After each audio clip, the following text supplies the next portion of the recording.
feeling. I don't think it's sunk in fully what I've just done, but it's an absolute honour to play for my country, to play for any country, and yeah, just feels great right now. So I actually only made my debut last September at home in New Zealand against Luxembourg, and I probably played the best match of my life there as well.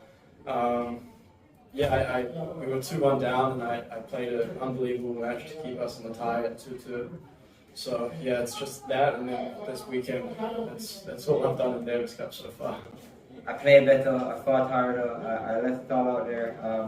I think if I did play like this against Barbados, we would have seen a different result. I think they're a very good team, and so it's always an uphill battle, but going out in the third set again, I mean, at least the opportunity and the crowd, everybody cheering for me and stuff, I still enjoy it, and it's still always a dream come true to play in front of the home crowd.